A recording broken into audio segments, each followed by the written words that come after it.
예, 안녕하세요, 여러분. 미안합니다. 이게 네트워크 상의 약간의 좀 불안정함 때문에 조금 딜레이가 있었던 점 양해를 부탁합니다. 들어오신 분들은 그 바로 그 기록을 좀 남겨주세요. 아시겠죠? 예, 학번 이름 이걸로 좀 남겨주세요. 죄송합니다. 예, 조금 늦게 시작하는 점 이해를 부탁하고요. 예, 그 부득이하게 네트워크 상에 약간의 좀 연결이 불안정함이 있어가지고 이렇게 됐다는 점 양해를 바랍니다.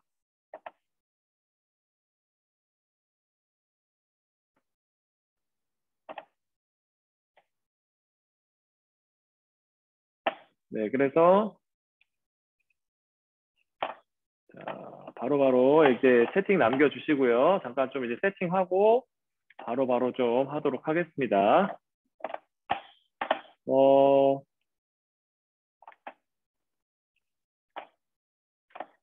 지금 1교시다 보니까 학생들이 조금 늦게 들어오는 것 같아요. 잠시만요.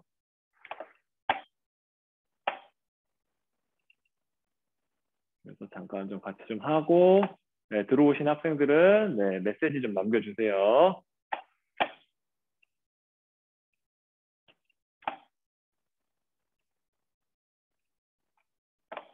자, 그 소리는 꺼주시고 되도록이면 카메라는 켜주시면 감사하겠습니다. 네, 이렇게 해주시고요. 잠깐만요. 이걸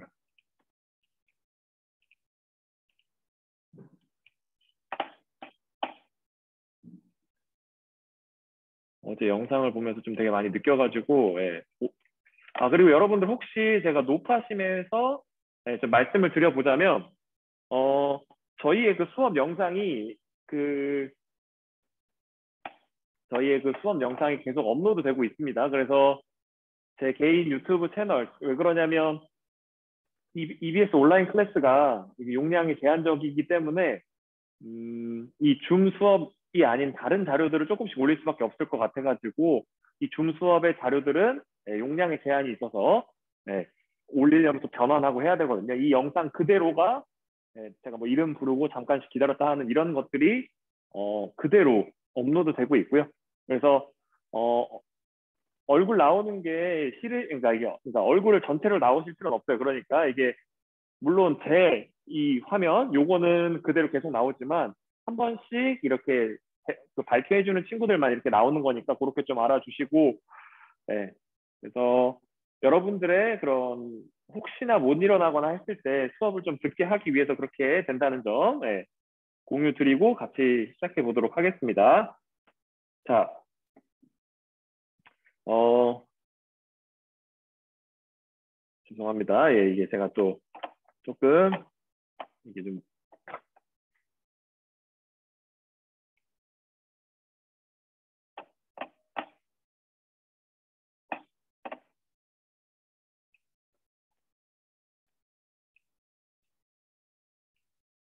그래서 최대한 큰 화면을 유지하면서 같이 한번 해볼게요. 자, 저희가 지난 시간에 그 어디까지 했었냐면 바로 어제였죠? 네, 어제 어디까지 했었냐면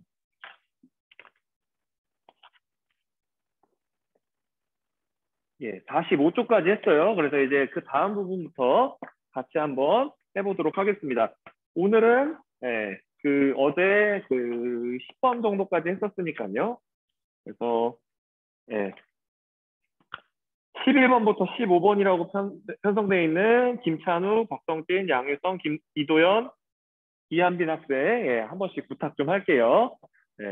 그래서 혹시 자기 반, 같은 반, 이게 반이 다 다르기 때문에 말하는 건데 같은 반인데 안 온 친구들이 있다면 이렇게 그 크게 이 들어온 학생들 볼 수 있으니까요. 그걸 통해서 한 번씩 좀 챙겨주시면 감사하겠습니다. 자, 우리가 지난 시간까지 뭘 배웠죠, 여러분들? 그쵸, 고대 국가에서의 특히 이제 한반도의 고대 국가를 배웠잖아요, 그죠? 그래서 그거 다음에 이제 일본 배우고 나서 일본은 어디까지 배웠어요? 우리 농업 시작하는 우리로 따지면 고조선 수준 정도까지 배웠다라고 알아주시고 그 다음 수준을 같이 한번 배워보도록 하겠습니다. 자, 다음으로 넘어가서 일본 고대 국가의 발전.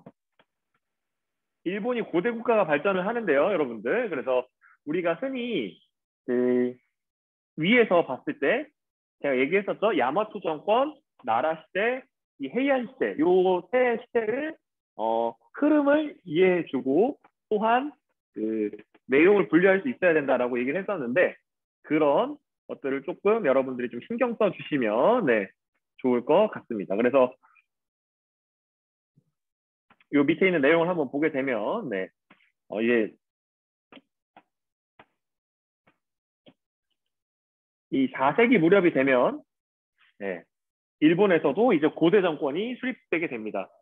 참고적으로 말씀드리면 고구려 같은 경우에는 이 고대 정권, 중앙 집권화의 시작이 굉장히 빠릅니다. 그래서 태조왕 뭐 이런 뭐 1세기, 2세기 요때부터 시작을 해서 뭐 그 다음으로 빨랐던 그 백제가 2에서 3세기 사이에 되게 되고요.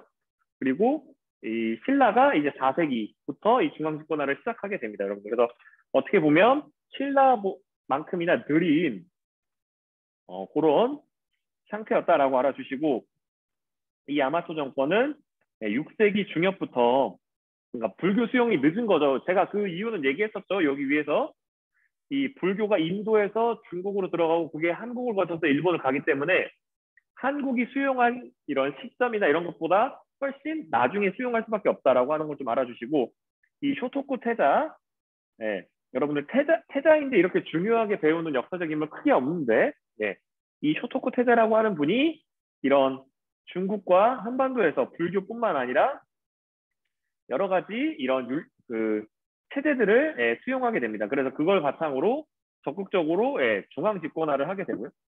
이 중앙 집권 체제가 어느 정도 확립이 되니까 그 이미 들어와 있던 불교를 더욱 이렇게 발전시키게 됩니다. 그래서 여기서 이게 나오죠, 여러분들. 이 지능책이라고. 그래서 이 지능이라고 하는 용어가 여러분들 어디서 많이 본 것 같죠, 그죠? 뭐예요? 바로 신라 진흥왕이라고 하는 사람이 있죠, 여러분들. 그래서 이게 불교적인 이름이다라는 걸 그냥 좀 참고적으로 좀 알아두시고요. 그래서 그래서 뭐 그렇게 좀 알아주시고요. 그리고 다음으로 넘어가서 이때 아스카 지방을 중심으로 이제 불교 문화가 크게 발전을 한다. 그래서 핵심은 그거예요. 이 이후에 통일전쟁 이후에 여러분들 어떻게 됩니까? 백제가 망하고 나서 상당수 이 불교를 전해주기도 했고 이미 관계를 갖고 있었던 외교 관계와 이런 인적 교류가 있었던 물리적, 그러니까 물리적, 그러니까 상업적이고 그러니까 그런 인적 교류가 있었던 이 정권에 백제계 사람들이 굉장히 많이 유입을 했다고 해요. 그래서 그 백제계 사람들이 이런 일본의 고대 국가의 그 성장과 발전에 영향을 줬다라고 이렇게 좀 알아주시면 좋을 것 같고요. 그리고 7세기 이후가 되면, 그러니까 백제 사람들한테도 그러니까 이제 백제 사람들한테 배웠으니까 이제는 더 한 단계 높은 단계에 있는 중국에게서 좀 더 이제 직접적으로 배우고 싶어서 이런 승려를 포함한 여러 가지 이런 어떻게 보면 배울 수 있는 사람들을 보내게 됩니다. 그래서 견수사라고 하는 거면 수나라한테 보냈던 거고, 근데 견수사가 짧을 수밖에 없죠, 여러분들. 30여 년 만에 수나라가 망했기 때문에. 그래서 그렇게 좀 알아주시고, 견당사라고 하는 거는 당나라에 가서 보고 듣고 배우고 오는 사람들, 사신들 뭐 이렇게 알아주시면 되고, 적극적으로 보내서 중국 문물을 수용하게 됩니다. 그래서 요걸 바탕으로 해서 645년에 다이카 개신이라고 해서 우리로 따지자면 그 통일 신라 이후에 당나라의 제도를 받아들이면서 중앙 집권화를 강화하던 그 시기라고 보시면 됩니다, 여러분들. 그래서 통일 신라 시기 이전이죠. 그러니까 이전이긴 한데 어쨌든 이 당나라로부터 여러 가지 제도를 받아들이고 하면서 이 중앙 집권화를 하는 그런 모습이 이 일본에서 나타나게 되는 거고요. 그리고 당의 율령 체제를 모방하고, 그리고 이걸 여기서 율령 체제의 핵심은 제가 얘기했었죠. 그 삼성 육부제도, 그걸 좀 알아주시면 좋을 것 같고요. 그리고 또 그 이외에도 많습니다. 유교, 불교, 한자 이런 시스템, 이런 글자들, 문자들을 수용했다. 그래서 국왕 중심의 중앙집권 체제가 확립되어 가게 되고요. 그래서 이때부터, 그러니까 이 시기부터 해가지고 중앙집권화가 되고, 이 7세기 말이 되면 일본이라는 국호가 이때 처음 나오게 되고요. 천황이라고 하는 그 왕의 명칭. 지금도 일본은 천황이라고 하잖아요. 예전에는 천황이 신이었다고 스스로를 이렇게 평가하고 이렇게 했었는데, 이제는 신은 아니다. 신은 아니다 하더라도 아직도 이렇게 존재하죠. 여러분들 참고적으로 알아주시고, 헤이조쿄로 이제 나라라고 하는 지방에서 이렇게 천도를 하게 됩니다, 여러분들. 헤이조쿄로 이렇게 또 이 비슷한 지역에서 계속 이렇게 천도 하는 거예요, 여러분들. 그 지역에서. 그래서 이 나라 시대가 헤이조쿄로 천도한 시대부터 시작이 되게 되고요. 그리고 전국을 이렇게 국과 군으로 나누게 되고요. 지금 우리로 따지자면 그거죠. 군현제도로, 그러니까 중국으로 따지자 우리가 이미 배웠던 걸로 따지면 군과 현으로 나누는 거예요. 아시겠죠? 그래서 그렇게 나누게 되는 거고, 국가로부터 토지를 받은 농민들에게 관료들을 통해 조세를 수취하는 율령 국가를 확립했다. 여러분들 여기서 생각나야 될 세 가지 제도가 뭐죠, 여러분들? 당의 율령 체제에서 제가 이거 얘기하면서 하려고 안 했던 거, 균전제, 부경제, 조용주, 요 세 법을 얘네들도 썼다는 거예요. 아시겠죠? 물론 그거 그대로 갖다 와서 이게 이식한 건 아니다 하더라도 거기에 영향을 받아서 나라가 농민한테 땅을 주고, 야, 내가 땅 줬으니까 너 이제 여러 가지 좀 해라 라고 하면서 이 의무와 책임을 부여하는, 그러니까 이런 경제적인 안정을 국가가 보장해주고 그거에 대한 반대급부를 받는 이런 시스템이었다라고 좀 알아주시면 좋을 것 같고요. 그래서 이게 율령 국가의 확립을 뜻합니다. 그래서 이 시기가 되게 되면 중앙집권 체제가 더욱 확립돼서, 이제 제가 얘기했었죠. 광개토 대왕 때나 아니면 각종 이렇게 뭐 이 중국 왕조에서도 어느 정도 이게 업적을 성취하게 되면 그 다음에 뭘 해요, 여러분들? 그쵸. 그 정체성을 심어주기 위해서 공동의 기억인 역사를 편찬하기 시작합니다. 한 무제 때 사마천이 사기를 썼던 것처럼, 그리고 그 이후에 반고가 역사책을 썼던 것처럼, 모든 것들이 어떻게 보면 이 역사책이라고 하는 건 이 공동의 기억을 통해서 정체성을 부여하는 거기 때문에 이런 작업들을 했다. 일본도 역시. 그래서 그 이름 정도는 알아둡시다. 뭐 고사기, 그리고 자, 그걸 알아주셔야죠. 지금 고대 시대이기 때문에 우리로 따지자면 고조선, 그러니까 신화부터 시작해서 그 시기나 그 시기 직전까지의 역사를 정리한 거다라고 알아주시면 좋을 것 같고요. 그리고 일본이 또 신기하게 되게 이 문학이 발달합니다. 그래서 이런 만엽숲 같은, 우리나라에도 그런 거 있잖아요. 이 정철 아저씨 같은 반동별곡 같은 거, 그런 것처럼 이게 좀 이 시기부터 이제 문학 작품이나 이런 것들이 나왔다라고 알아주시면 좋을 것 같고요. 이 가나 문자라고 하는 것 자체가 한자에서 영향을 받았다라고 알아주시면 좋을 것 같습니다. 자, 다음으로 넘어가서 이 도다이사, 이거 되게 중요합니다, 여러분들. 이 동대사의 그 정창원이라고 하는 데에서 그 신라가 보내준 선물을 포장해 놓은 포장지가 우리가 지금도 열심히 배우는 국사책에서 그 민정문서, 촐락문서 이런 것들이 그 선물 포장지로 쓰였던 거거든요, 여러분들. 그래서 참 이게 세상이 참 신기하죠. 그래서 그렇게 좀 알아주시고, 자, 지금 흐름 잘 잡고 계시죠, 여러분들? 야마토 정권이 4세기에 형성되고 그 이후에 7세기에 다이카게 신이라고 해서 좀 이 중앙집권화가 진행되게 되고, 그거에 탄력을 받아서 그러니까 헤이조쿄, 즉 그 옆으로 천도를 해서 나라 시대가 되게 되고요.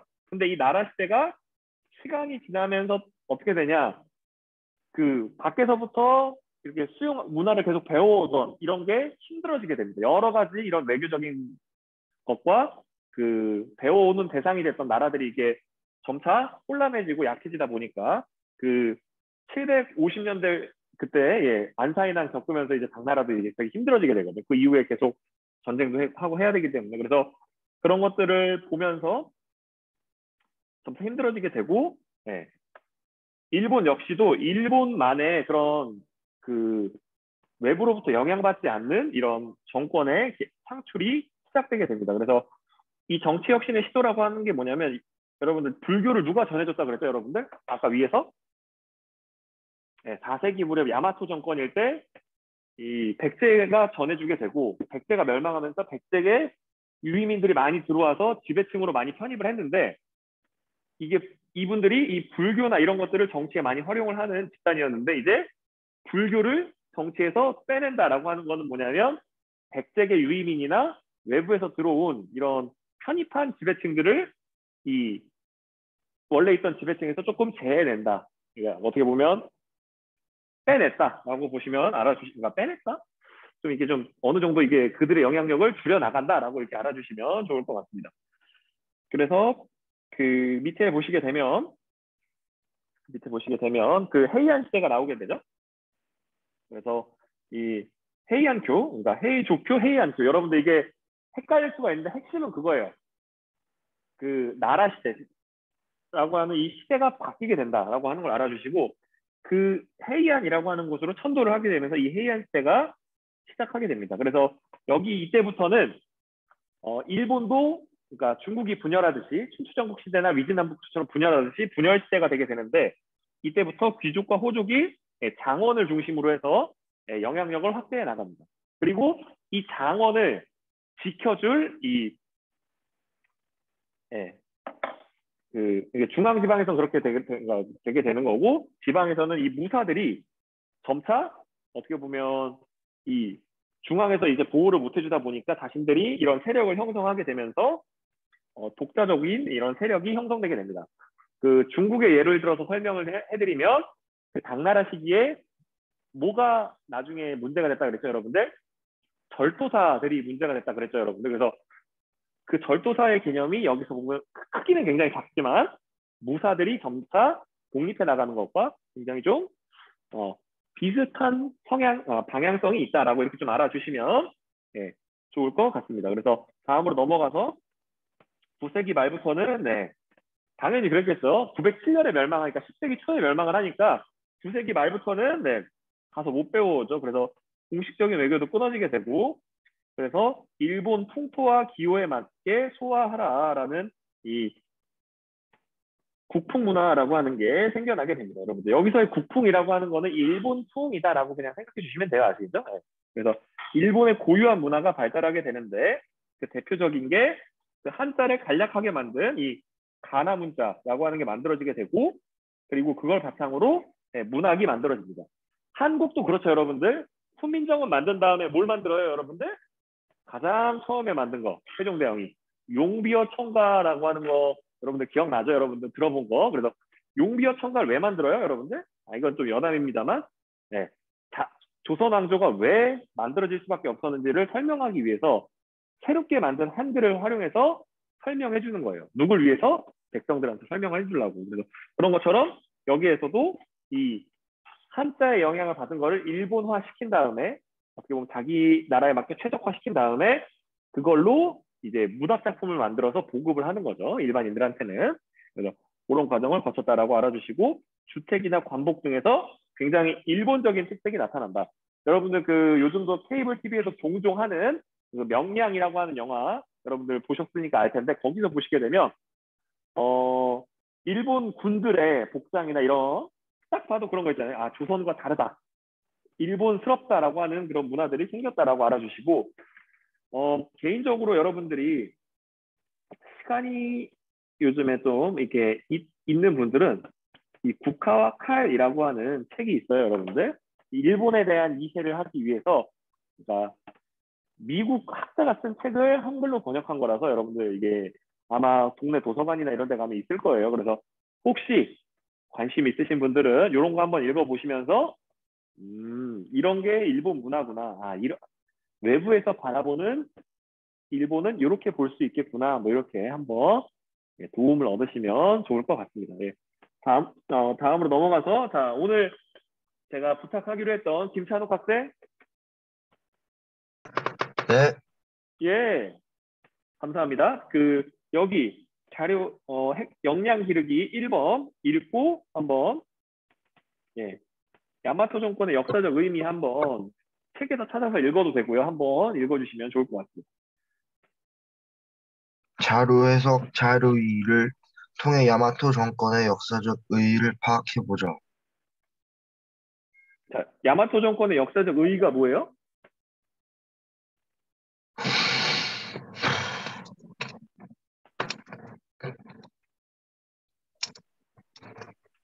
제가 여기다가 이제 불교를 적어놓긴 했는데 핵심은 불교를 그거예요, 여러분. 수용했어요.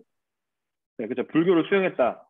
네, 그거 예, 맞고요. 그리고 핵심은 뭐냐면 최초의 예, 전국 단위, 예, 예, 전국적인 이런 정권이었다.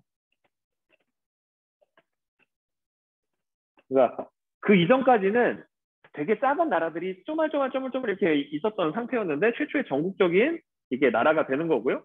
그리고 또 뭐예요? 아까 전에 지금 우리 찬욱 학생이 얘기해 준 것처럼 불교를 수용했다라고 하는 거는 이제 뭐예요? 제가 불교를 설명할 때 그 앞서서도 위진남북조 할 때 얘기했을 때 호국불교라고 했잖아요, 여러분들. 그러니까 좀 더 큰 단위로 묶어서 일본이라고 하는 나라, 일본이라고 하는 표현은 나중에 나옵니다만, 그러니까 우리라고 하는 그 공동체를 넓힐 수 있는 약간의 고등 종교적 기능인 거를 수용한 거잖아요, 그죠? 그래서 그걸 조금 이제 어려운 말로 이렇게 좀 표현을 해보면, 어,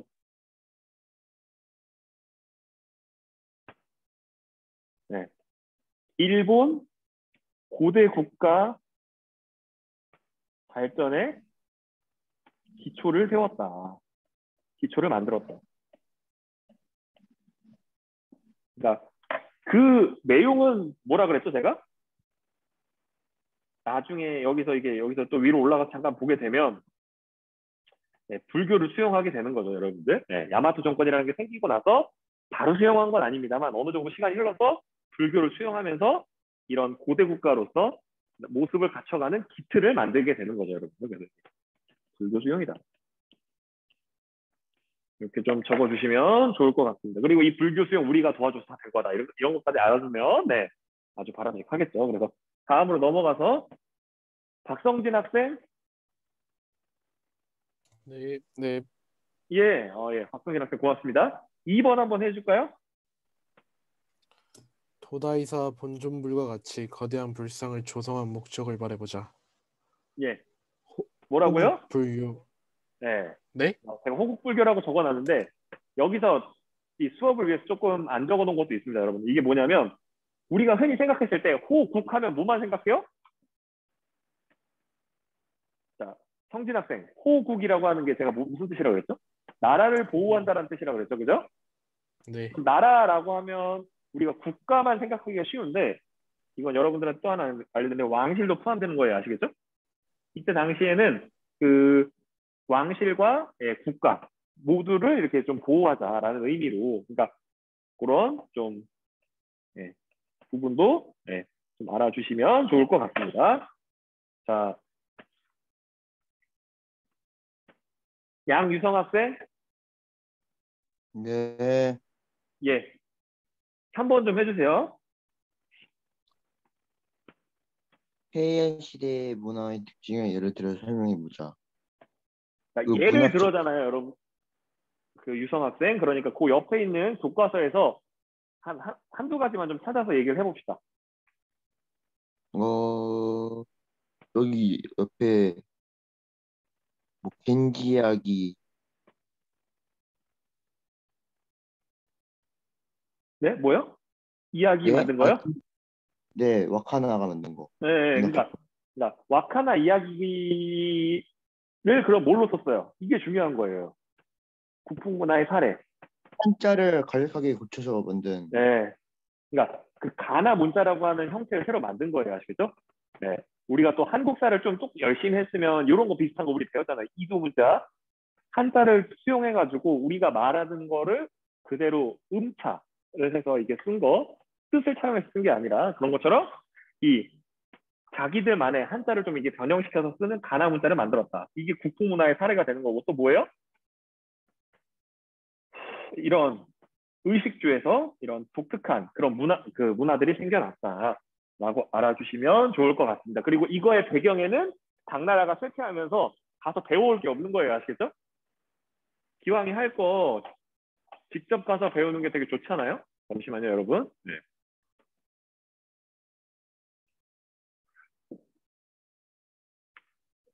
네, 그래서 네, 우리가 여기까지 하게 되는 거고요, 여러분들. 그래서 다음으로 넘어가서 요거 같이 한번 해보도록 하겠습니다. 잠시 시간을 드릴게요. 한 30초에서 1분 정도 드릴 테니까 빠르게 한번 해보도록 하겠습니다.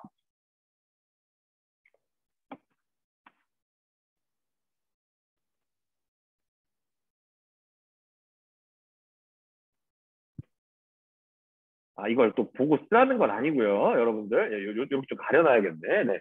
요거는 필기해도 되는 거고. 그래서 나중에 같이 한번 좀 설명하면서 할 테니까 잠깐 한 30초 정도 같이 한번 해봅시다. 제가 스탑워치로 좀 잴게요.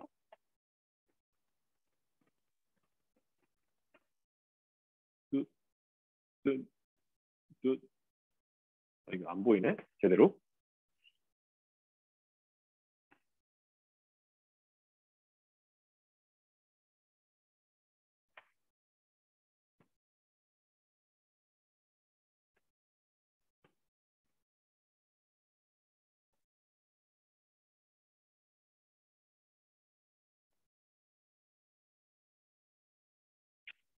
자, 30초 정도 됐으니까 이제 다시 한번 같이 한번 해봅시다.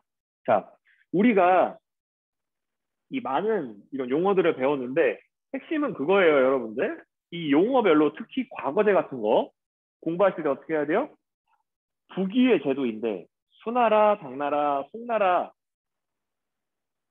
우리가 배웠으니까 이렇게 흐름에 따라서 어떻게 변화하는지, 그러니까 처음에 도입됐던 그 부기에서의 제도는 잘 설명이 안 나오니까 좀 차치하더라도, 수나라도 금방 멸망했으니까 차치하더라도 당나라의 과거제도와 송나라의 과거제도의 특징 비교해 주시고 그렇게 좀 공부를 해 주셔야 이 어떤 그거에 대한 질문이 나오더라도 조금 유기적으로 파악하면서 문제를 풀 수 있을 거예요, 여러분들. 다른 것도 마찬가지고요. 다음으로 넘어가서 이도현 학생.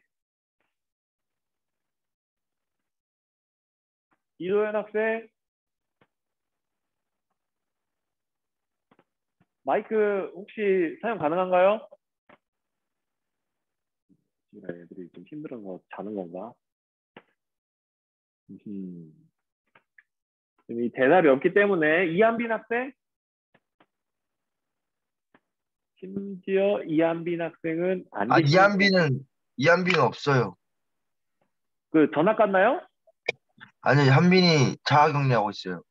자가격리하고 있어요. 아이고. 알려주셔서 고맙습니다. 이거 바로 메모해야지. 여기 잠깐만요. 요것만 메모하고 그럼 제가 좀 진행하겠습니다. 그 뒤에 사람 시키면 또 이게 또 준비 안 하고 있다가 마음의 준비가 안 되니까 1교시니까 제가 하도록 할게요. 잠깐만 요것만 좀 메모 좀 해놓고 하겠습니다. 이 자가격리 언제부터 했어요? 저희 학교 오고 나서 그 바로 다음 주요. 알겠습니다. 3월 둘째 주부터 했다. 오케이. 네. 3월 2주차 때부터 했다. 예. 다음으로 넘어가서 자, 여기 보시게 되면 여러분들 핵심은 그거죠, 여러분들. 우리가 황제 얘기 나오니까 이게 설명도 나오고 이 진시황에 대한 거고, 이 진시황 아저씨가 뭘 했는지를 우리가 한번 머릿속에서 이제 생각을 해보면서 하면 돼요. 진시황 아저씨가 최소한 통일했다는 아셔야 되고, 통일의 방법론이 법가사상이다는 아셔야 돼요. 아시겠죠? 이 두 가지는 객관적 사실, 그러니까 여기서 조금 더 추론해서 이게 논리적으로 생각해 볼 수 있는 거를 생각하는 거는 문제를 풀면서 해보면 되는데, 이 두 가지는 아셔야 됩니다. 아시겠죠? 통일했고 법가사상을 활용해서 통일했다. 이 두 가지, 그러니까 이 두 지점을 아신 상태에서 보도록 하겠습니다. 그래서 대표적으로 이 시황제, 황제를 시작했다 뭐 이런 뜻이고, 이 군현제라고 하는 제도의 특징 제가 설명했었죠. 그 앞서서 있었던 주나라의 무슨 제도랑 비교가 되는 거죠? 바로 봉건제랑 비교가 되는 거죠, 여러분들. 그래서 그렇게 좀 알아주시면은 네, 좋을 것 같습니다. 그래서 네, 그렇게 좀 알아주시면 좋을 것 같고요. 그리고 다음으로 넘어가서 자, 1번 다의 황제가 누구냐. 네, 스포했죠? 네, 시황제 아저씨예요. 자, 그리고 다의 황제가 가를 위해 채택한 사상이 뭐죠, 여러분들? 네, 법가 사상이다. 아시겠죠? 그래서 그렇게 알아주시면 되겠고, 다음으로 넘어와서 네, 정책을 시행한 목적, 네, 효율적인 국가 시스템을 만들어서 네, 주변 국가들과의 경쟁에서 이 우위를 점하기 위해서 네, 이런 이 법가 사상이나 이런 엄격한 원리 원칙에 따른 정치를 했다. 자, 이런 게 통일할 때는 의미가 있지만 통일 이후에는 오히려 되게 반감을 가져오게 되기도 하죠, 여러분들. 그래서 진승오광의 난도 어떻게 보면 법과 사상과 연결시켜 보게 되면 만약에 백성들이나 아니면 그 하급 관리 혹은 중간 관리들이 어떤 일을 기한 내에 못했을 때 요즘도 여러분들 이렇게 발달된 시대에도 제가 여러분들과 수업하는데 조금 늦게 들어오잖아요, 그죠? 일찍 와서 준비를 해도 이 인터넷, 이 선이 갑자기 인터넷, 이 데이터 안 되고 하면 핸드폰으로 테더링 키고 막 이렇게 하면서 하기 때문에 조금씩 늦는데 이때 당시에는 얼마나 이런 변수가 많았겠어요. 그래서 그런 것 때문에 이게 늦어졌을 때 이게 죽임을 당할까 봐 이제 반란이 일어나게 되고 어차피 죽는 거 반란이라도 해보자 이런 좀 안타까운 그런 결과를 초래했다라고 하는 걸 좀 알아주시고요. 그래서 요거 저희가 그 당나라 설명하면서 했었잖아요. 그죠? 네, 그래서 이 1번부터 보시게 되면 이 안사의 난이라고 해서 안록산과 사사명이라고 하는 고유명사까지는 아니더라도 이게 핵심은 뭐다? 당헌종 시기에 있었고 이 반란을 통해서 당나라가 굉장히 안 좋아지게 된다. 아시겠죠?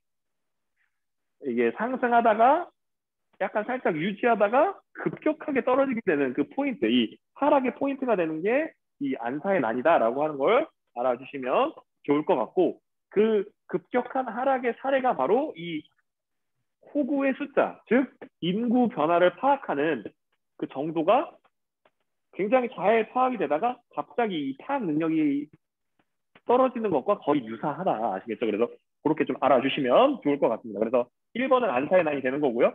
그리고 2번은 예, 그 이유 제가 설명했었어요, 여러분들. 그래서 지금 같은 제가 여기다 클라우드도 써놨는데 예, 구글 포토가 6월 1일부터 이게 그 유료화를 한다고 하는데 그 기존 용량 15기가 다 차면 어쨌든 뭐 그런 것처럼 예, 클라우드가 있으면 인터넷만 되면 어디서든지 안전하게 볼 수가 있게 되는데 이때 당시 그러지 않으니까요. 그래서 그런 것들 좀 알아주시고요. 그리고 지방에 대한 그 통제력이 점차 약해졌다라는 걸로 요 도표를 해석해낼 수 있어야 돼요. 아시겠죠? 당나라 정부가 당 정부의 예, 지방 파악 능력이 감소했다라고 하는 걸로 알아주시면 네, 좋을 것 같습니다. 그래서 네, 그렇게 좀 알아주시고요. 다음으로 넘어가서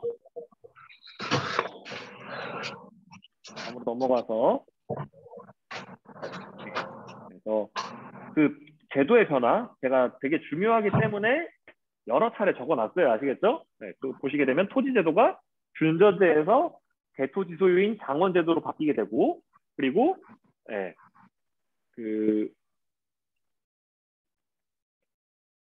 뭐라고 해야 되죠? 그 조세제도 역시 1년에 한 번만 그 징수하던 한 번, 그러니까 여러 가지 종류긴 하죠.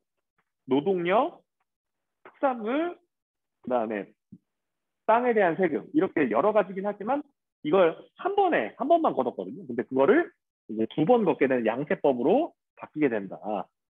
네, 그래서 그렇게 좀 알아주시면 좋을 것 같습니다. 그렇지만 2번 걷지만 어떤 장점도 있어요, 여러분들.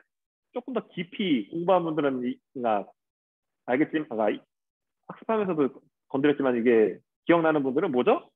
이제부터는 자산의 크기에 따라서 소위 말해서 소유하고 있는 이 토지에 따라서 토지의 크기에 따라서 이 세금이 차등이 생기기 시작했다. 양세법부터. 그래서 나빠진 것만은 아니다라고 얘기할 수 있나 이게 좀 약간 좀 이게 조금 조심스럽긴 합니다만 네 그렇습니다. 그래서 조금씩 변화도 있었다라고 하는 걸 좀 알아주시고 다음으로 넘어가서 자 이제 송나라가 됩니다, 여러분들. 이게 제가 이 세계사를 학습했던 이 고등학교 때도 마찬가지고 이게 그 당나라까지 하고 나서 갑자기 그 일본과 한국을 다루고 나서 송나라를 다루기 때문에 우리가 잠깐 이 흐름이 끊기는 경향성이 좀 있어요. 그걸 알아주셔야 됩니다, 여러분들. 자, 당나라 말기로 좀 가볼게요. 멸망하기 직전 한참 하던 때, 네, 동아시아 문화권 형성되기 전에 핵심은 뭐죠, 여러분들? 네, 네 7세기 말 8세기, 그러니까 9세기로 가까워지게 되면 9세기로 가까워지게 되면 어떻게 돼요? 점점 어떻게 됩니까, 여러분들? 여기다 제가 표시해놨지만 각종 외부에서의 압박과 더불어서 뭐가 있었어요? 내부에서의 반란 이런 게 되면서 점차적으로 이 그 당나라가 내리막길을 걷게 된다라고 하는 걸 일단 알아주시고 그 대표적인 것들이 예, 이 절도사 아저씨가 멸망을 시켰다. 요거에 조금 우리는 이 포인트를 그러니까 좀 두고 이 내용으로 이어서 같이 한번 봐야 됩니다, 여러분들. 자, 다음으로 넘어가서 이 송나라의 건국을 보게 되면 자, 당이 멸망한 다음에 절도사들이 잇따라 나라를 세우게 됩니다. 그러면서 다시 분열의 시대가 오게 되죠. 이거를 5대 10국 시대라고 불러요. 아시겠죠, 여러분들? 그래서 제가 그 동아시아사 그 중국사 처음 할 때 쫙 써준 거 있잖아요. 그죠? 거기서도 5대 10국 시기가 나오는데 어쨌든 그 시기가 되게 되고 이 시기에 똑같이 절도사 출신이었던 조광윤이라고 하는 사람이 송을 세우고 이 태종은 중국을 다시 그 2대 임금이 통일을 하게 됩니다. 그래서 이 사람들은 이 절도사가 문제구나라고 느낀 거예요. 본인들이 절도사 출신이었지만 절도사가 문제구나. 그러니까 절도사의 권한을 약화시키고 그리고 누구의 권한을 강화시키게 되냐면 그 밑에 나오는 이 황제의 권한을 강화시키게 됩니다. 그래서 그러니까 소위 말해서 그거죠. 중앙 정부를 지켜주는, 그러니까 유목민족이나 아니면 이민족의 침입으로부터 지켜주는 절도사들을 곳곳에 주변에, 그러니까 중앙이 아니라 이 중앙을 둘러싼 주변에 배치하는 구조가 당나라였다면 거기에서 이제 바뀌게 되는 거죠. 얘네들이 중앙을 침략하면서 멸망하다 보니까 중앙의 권력을 키우고 얘네들의 권력을 낮춰야 되겠다라고 생각을 한 거예요. 일견 타당하죠, 그죠? 근데 이렇게 하다 보니까 가장 중요한, 그러니까 외부의 침입을 지키는 그 주변의 이런 보호막들을 약하게 하다 보니까 그 방식을 이제 그러니까 문치주의라고 하는데, 그러니까 글로써 다스린다 뭐 이런 뜻이에요. 그래서 이런 걸 하다 보니까 절도사의 권한을 약화시키고 문인을 우대하게 되고요. 그러다 보니까 요 북방민족에 해당하는 이런 사람들에 의해서 지속적인 이 침략이나 이런 괴롭힘들을 받게 됩니다, 여러분들. 그래서 그런 것들을 좀 알아주시고요. 다음으로 넘어가서 그래서 이 중앙을 강화시키는 여러 가지 포인트들이 있죠. 이 황제 직속군은 뭐랑 연결시키면 돼요? 얘를 강화시켰다는 거는 그 지방에 있었던 절도사들의 이런 군사적 역량을 약화시켰다라고 하는 거라고 하는 것과 이렇게 같이 연결시켜서 기억해 주시면 될 것 같고, 그리고 중앙 또 이제 문치주의, 그러니까 문인을 우대했다라고는 하지만 황제의 권한을 강화시키는 게 목적이었기 때문에 그 재산권을 축소합니다. 여러분들 우리가 또 자주 제가 이게 한국사를 언급하는 이유는 여러분이 이미 배웠기 때문에 그런 거예요. 한국사에서 특히 조선에서 이런 게 있잖아요. 왕이 있으면 의정부에서 육조에서 만든 정책들을 의정부에서 필터링을 거쳐서 왕이 보는 이 제도 있었잖아요, 여러분들. 고유명사로 기억은 안 나다 하더라도 이렇게 중간의 재상들, 그러니까 영의정, 우의정, 좌의정들이 대표적인 재상들이거든요. 그러니까 이 실무 관료들이 있고 이 실무 관료들을 중간에서 이렇게 한번 필터링 해주는 이 역할을 재상들이 했는데 이런 걸 하다 보면 재상들이 중간에서 어떻게 보면 여러 그 정책 중에서 편집해버리면 왕이 받아볼 수가 없잖아요. 그죠? 그래서 요렇게 되면 왕권이 조금 제한되는 그런 면이 없지 않아 있는데 그래서 이 재상권을 축소시키고 이 6조 얘네들을 직접 왕이 보고받고 처리하는 그런 구조도 있었다는 거 기억나죠? 그런 것처럼 이 조광윤이라고 하는 사람도 당시에 있었던 그 재상들, 고위 관료들의 이런 역량이나 이런 역할들을 축소시켰다라고 알아주시면 네, 좋을 것 같습니다. 그래서 다음으로 넘어가서 이게 중요하죠, 여러분들. 자, 당나라의 과거제도는 우리가 앞서 배웠다시피 시험을 합격하고 나서 최종 단계 2차 시험을 볼 때에는 면접을 보는 거예요.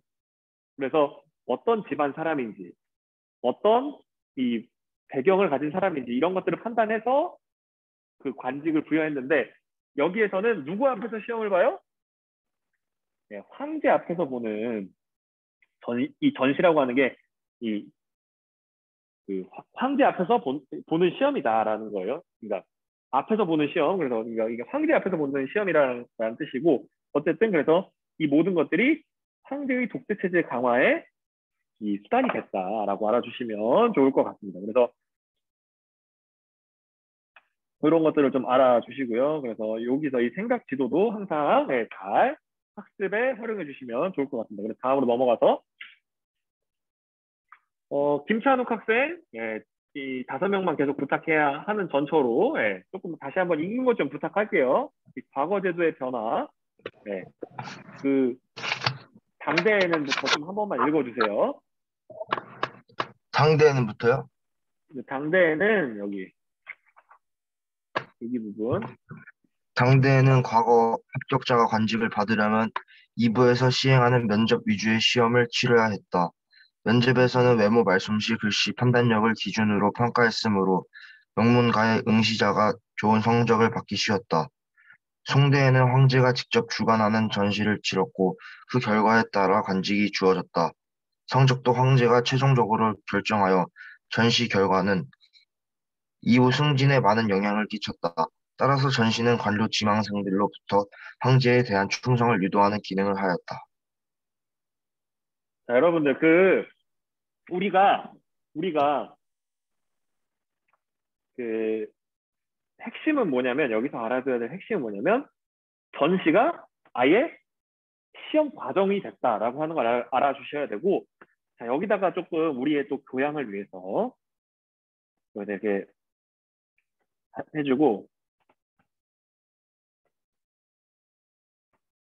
이렇게 좀 써봅시다. 저 때는 이런 용어를 그냥 썼어요. 아시겠죠? 신원섭판 했거든요. 네, 저 고등학교 때는. 그래서 이게 뭘까라고 했는데 자, 매칭을 시켜보겠습니다. 순서가 맞으니까. 외모, 몸신자예요. 몸신자. 어떤 소위 말해서 이제 비주얼이라고 하죠. 요즘에. 예. 네, 그래서 그렇게 되는 거고 말솜씨, 말을 할 때 어떻게 말을 하느냐. 음색은 어떠냐. 이 높낮이, 뭐 고조는 어떠냐. 뭐 이런 거. 그리고 글씨 서자예요. 아시겠죠? 어떻게 글씨를 쓰느냐. 그리고 판단력. 어떤 상황을 주고 너 이거 이 상황이 어떻게 할 거니? 이렇게 물어보는 거죠. 그래서 그런 것들을 했다. 그래서 이게 신기합니다, 여러분들. 그래서 반면 이 송대 때는 네, 황제가 직접 주관하는 전시도 치르고 여기에는 안 나옵니다만 그런 것도 했다 그래요. 과거 답안지를 예를 들어 제가 과거 시험자고 제출을 하잖아요. 그러면 이름을 가려요, 일단. 그 다음에 글씨를 못 알아보게 어떤 사람이 베껴 씁니다. 똑같이. 그 다음에 그 베껴 쓴 거를 황제가 보고 채점하는 거예요. 아니면 황제가 주도하에 몇몇의 채점관들이 같이 채점을 하는 거예요. 그래서 채점해서 올리면 황제가 보고 야 이거 다시 채점해. 이런 부분 수정해. 라고 하면서 황제의 입김이 이렇게 개입됐다고 하거든요. 여러분들. 그래서 황제권이 강화되는 수단으로서도 이 과거제가 쓰였다라고 하는 것도 알아두시면 좋을 것 같고요. 다음으로 넘어와서 네, 문치주의 열심히 하니까 이게 여러분들 우리가 배웠던 내용을 조금 이제는 활용해 보도록 하겠습니다. 자, 균전대를 쓰니까 어떤 선순환이 일어났어요, 여러분들? 자, 군인이 필요할 때 국가 입장에서도 야, 내가 너 땅 줬잖아. 그러니까 국가를 위해서 와서 군인을 해. 시키기 편하죠, 그죠? 그래서 동원할 수 있는 군인의 숫자도 증가하고 균전제 때문에. 그리고 조용조 세법을 거둘 때에도 야, 국가가 땅을 줬잖아. 세금 똑바로 내라고 했을 때 이 백성들이 순종할 수밖에 없었습니다. 근데 이 바뀌게 되면서 이제 악순환이 된다고 했었죠. 이 문치주의도 마찬가지예요. 절도사 때문에 망했네.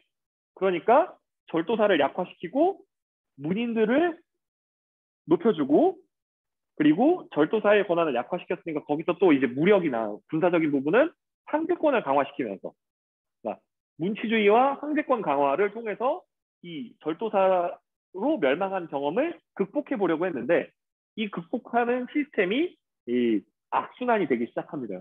그래서 여기서 좀 보도록 할게요, 여러분들. 그래서 이 여러 북방민족이 지속적으로 이렇게 괴롭히게 됩니다. 그래서 뭐 거람, 서하, 그리고 뭐 등등등, 그 이후에는 뭐 몽골도 들어오게 되고요. 그래서 여러 나라들이 계속 송나라를 압박하게 되고, 이 막대한 군사비가 지출하게 되는데 왜 그러냐면 여러분들, 네. 자, 기본적으로 전쟁은 수많은 돈을 필요로 합니다. 군인들 먹일 거, 입힐 거 여러 가지 필요하니까. 근데 전쟁을 해도 돈이 드는데, 전쟁을 일단 한번 해요.